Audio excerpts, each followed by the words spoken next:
The middle of nowhere. Tornado Alley. Flyover country. Middle America gets a lot of different names, and a lot of not so positive characterizations. But there's more to the center of the continental United States than what meets the eye. It's the great history of athletics that draws many student athletes to the dead center of the country. Schools like Oklahoma and Nebraska dominated the college football world for years and years. The two Kansas schools once were the pinnacle of the basketball world. And Texas? Well, it's always been Texas. One conference, at one point in time, had it all. The Big 12. Football, basketball, baseball powerhouses. Made up of 12 schools from Texas to Iowa, the combined forces of the Big 8 and the top of the Southwestern Conference proved to be a worthwhile force in the college world. All built in the middle of the country. But as we all know, there was trouble in paradise, and the worst place to be in an expansionist-minded world is in the middle. In 2023, the Big 12 is set to add 4 schools: BYU in Utah, Houston, Central Florida, and Cincinnati, all of whom for the most part lay far away from the conference's historical flyover routes due to the impending exits of Oklahoma and Texas. It's a conference on life support, and one that's lost more than just its regional identity. Small victories may be the only thing the Big 12 can win in the long run. But how do we get here? How did a conference rise from the wheat fields into an NCAA power, only to fade away just as fast? In this video, I'll go over the quick and heavy hitters of the Big 12's history, as well as a glimpse into its future. And so, let's start at the beginning. The history of the Big 12 actually begins way back in 1907 with the formation of the Missouri Valley Intercollegiate Athletic Association, or MVIAA. The Missouri Valley had been settled by Jesuit missionaries as far back as the 1700s, but was slow in its expansion by white settlers as opposed to the east coast of the United States. But its draw was perhaps the same then as it is today. Acres upon acres of fertile farmland. All one had to do was push the native inhabitants off at first. But once those lands had been settled, an increasing need for higher education became apparent. They couldn't all be farmers after all. Enter 4 colleges. The University of Nebraska, established 1869. University of Kansas, 1866. University of Missouri, 1839. And Washington University of Missouri in St. Louis, 1853. Full of younger men who couldn't quite get their anxieties out by reading books, they began forming sports teams and facing each other as quickly as possible. It's hard to say when the first athletics matches between teams were, as some unofficial matches in sports like handball or rugby may have been the first, while others were listed as first due to having been officially organized by the university. But for the sake of this video, I'm not going to focus on those as often as I will be focusing on the athletics associations themselves. At the time, college athletics associations were less built towards the strength or size of the teams involved and more towards geography, given that planes were only around 4 years old and the Model T had not been invented yet. The NCAA as a governing organization was created in 1906 after President Teddy Roosevelt had enough of all those deaths playing football, but not all schools or conferences instantly aligned themselves under them. Needing an easier scheduling agreement, members of these 4 schools met together and announced an organization to encompass these 4 schools as well as the University of Iowa, who was a member of the Western Conference at the time, to be known as the Missouri Valley Intercollegiate Athletics Association in 1907. That arrangement didn't last long, however, as Iowa left the conference in 1908. They kept playing teams in conference until 1911 to become a full member of the Western Conference, which would later become the Big 10. So, down to 4 schools, the conference had eyes on expansion. In 1908, Iowa was replaced by 2 other Iowa institutions in Drake and Iowa Agricultural College, one of the first state colleges in the country incorporated under the 1862 Morrill Act. Iowa Ag eventually rebranded to Iowa State University of Science and Technology in 1959.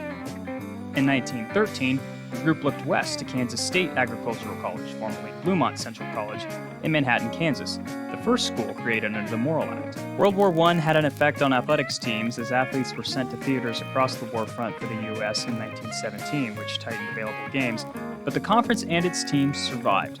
For a brief period from 1918 to 1920, Nebraska actually opted to schedule games as an independent. During that time, the conference denied applications from the University of Oklahoma and St. Louis University, but accepted an application from Grinnell College, another Iowa institution.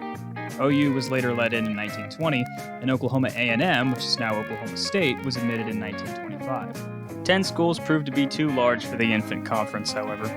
For reference, in 1928, the massive Southern Athletic Conference, featuring teams like Alabama, Clemson, and Sewanee College, had a roster of 23 universities. The MVIAA had just 10. On May 19, 1928, the conference split into two, with the two Kansas schools, Missouri, Nebraska, Oklahoma, and Iowa Ag, leaving to form a conference with the same name, while the smaller colleges and Oklahoma A&M remained in the old Missouri Valley. Their divorce was a confusing one, and still remains that way. They were both known as the Missouri Valley Conference at the same time, but the colloquial nickname for the larger conference, which was the Big Six, took precedent. For instance, despite being separate conferences, the Big Six claimed 1907 as its birth date and its history through 1927, as did the Missouri Valley. The Big 12, in some cases, still claims 1907 as its origin point despite being officially formed as a separate conference from its predecessors in 1996. The Big Six cruised right along for the first 20 years of their existence, just as they had in the years prior. World War II hampered their ability to field teams, but teams were still fielded and performed among students that weren't sent off to war. The conference grew from 6 to 7 in 1947 with the addition of the University of Colorado for the Mountain States Conference. The Buffaloes fielded a like-minded institution to the rest of the conference as a large state school in the middle of the country. Their nickname of the Big Six grew to the Big Seven, and later to the Big Eight with the re-invitation of Oklahoma A&M in 1957. By that point, the Big Eight name had more or less become the official name of the conference, and they rebranded to FIT in 1964. The Big Eight featured more than a few national champions during this time. In football, the Big Eight had 3 champions, including Oklahoma in 1950, 1955, 1956, 1974, 1975, and 1985, Nebraska in 1970, 1971, 1994, and 1995, and Colorado in 1990. After the NCAA officially formed a men's basketball tournament in 1939, the Big Eight had only 2 champions, Oklahoma State in 1945 and 1946, though this was before they were readmitted back into the conference, and KU in 1952 and 1988. Baseball saw championships in 1951 from Oklahoma, 1954 from Missouri, 1959 from Oklahoma State, and 1994 from Oklahoma. KU won a couple track championships in 1959 and 1960, as well as one in 1970. Oklahoma State has perhaps owned wrestling more than any other school in the country, with 30 championships from its inception in 1928 to 1996, 11 of which came under Big Eight titles. Oklahoma and Iowa State won a few too. K-State's commitment to athletics was noticeably absent, which is apparent in the team's lack of team national championships, one of 2 current Power 5 teams to own this dubious title. However, from 1928 to the present, the Cats do have 37 individual national champions just in track and field alone. The Big Eight was also leading the charge in representation. KU reportedly featured 3 black athletes as far back into the past as 1888, though not for any conference specifically. Nebraska featured a black athlete named George Flippin in 1891, but the first conference competition athlete in the conference was NU's Clinton Ross in 1911. Everyone knows the story of Jack Trice, the African-American football player for Iowa State who was murdered by Minnesota players during a game in 1923. In fact, Jack Trice Stadium, which is where Iowa State plays their football games today, is so far the only football stadium named after a black man in the modern day.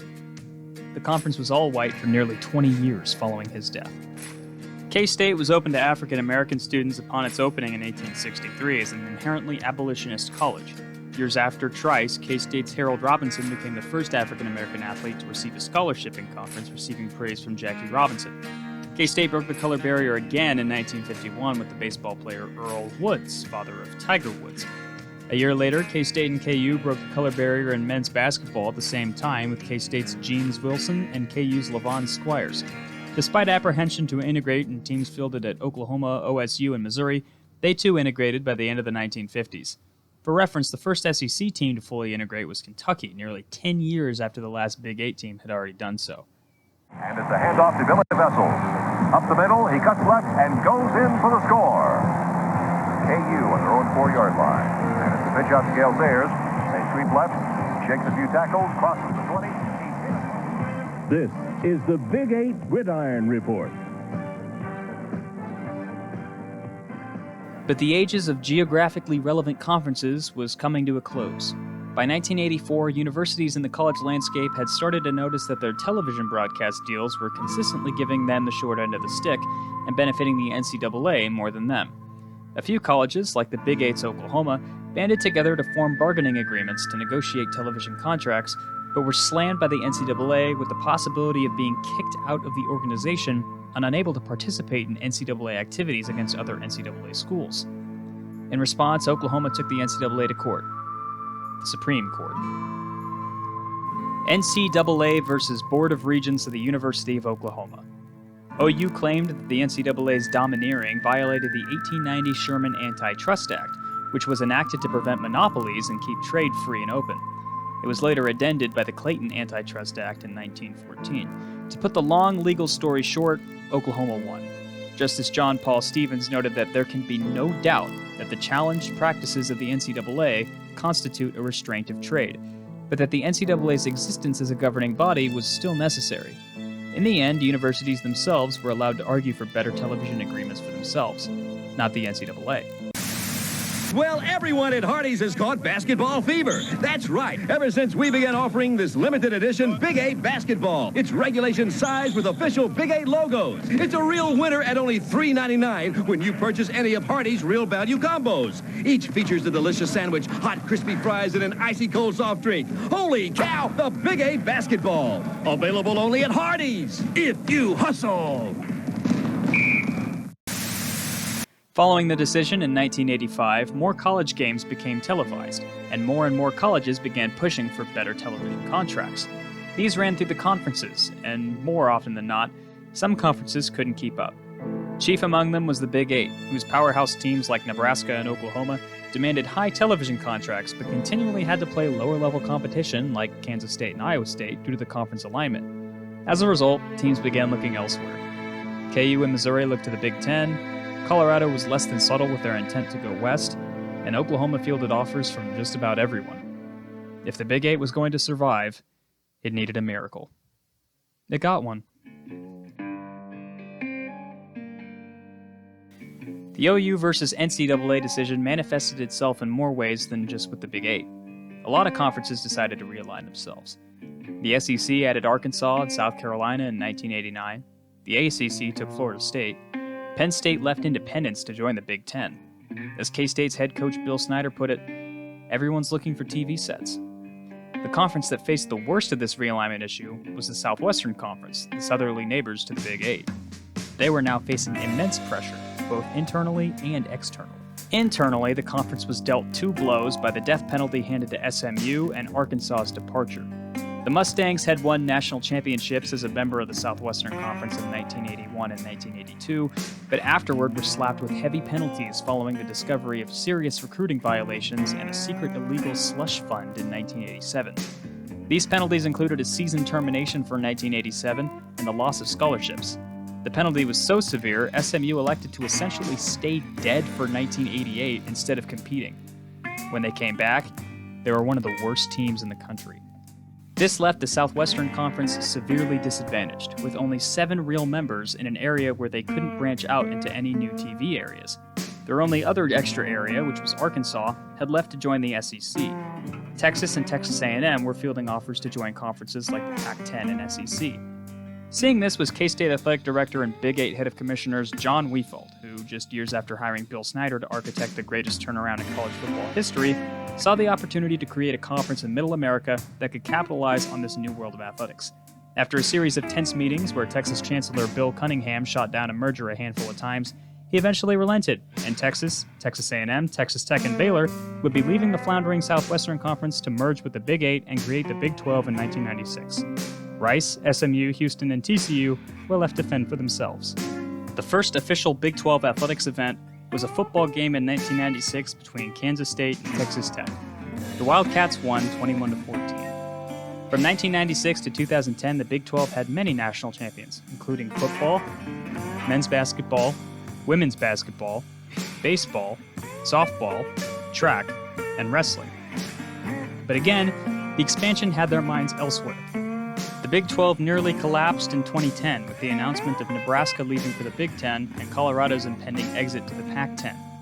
There were thoughts of over half the Big 12 leaving to create a super conference with the Pac, including Texas, A&M, Tech, and the Oklahoma schools as well as Colorado, but the Pac dragged their feet, leading to Texas denying the move in the 11th hour and all the other schools following suit. A large part of this denial was an ESPN ceding to Texas their own broadcast network, which was the Longhorn Network. LHN originally aired Texas games alongside documentaries and even high school games of Texas recruits before this was seen as an unfair recruiting advantage and was terminated, but the preferential treatment given to UT Austin was not lost on the other schools in the conference. Despite avoiding it this time, it was clear that the Big 12 was in trouble. If the move to the Pac had occurred, the Kansas schools, Iowa State and Missouri, would likely have become Big East schools, according to Kansas basketball coach Bill Self. Nebraska's exit to the Big Ten, which many believe was due to the league's preferential treatment of Texas, prompted exploratory moves by KU and Missouri.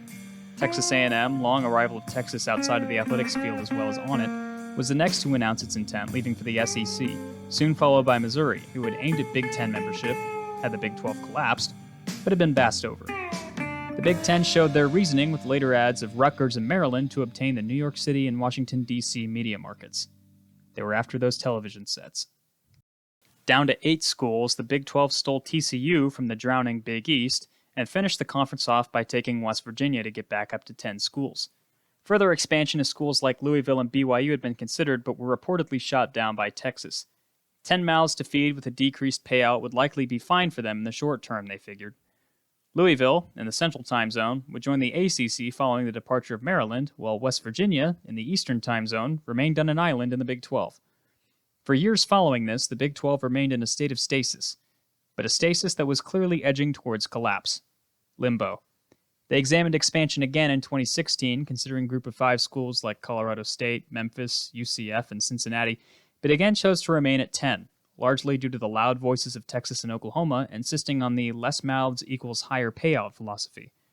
It seemed they were going to stay that way in the foreseeable future. Until they weren't. This was discovered early in the summer of 2021 by Texas A&M's athletics director Ross Bjork and was later confirmed by the Houston Chronicle. Texas and OU had applied for SEC membership under the Big 12's noses. Bjork was understandably upset, as was apparent in his statement to Ross Dellinger. "We want to be the only SEC team from the state of Texas." Much of A&M's decision to leave the Big 12 in the early 2010s had been chalked up to wanting to get out of Texas's shadow. Now they had to share a conference again, as it was an obvious choice for the SEC to accept both teams. But the Big 12, already having scrambled to stay a power conference, looked dead in the water. The closest thing remaining to a blue blood they had was Oklahoma State. Maybe Baylor or TCU. Kansas, if you counted basketball, but the television contracts never did. It was a football world, and the Big 12 suddenly lost all of their football power. Well, not all of it. The surprise move still left them flailing. KU and Iowa State all but flung themselves, unwantedly, at the Big Ten's doorstep.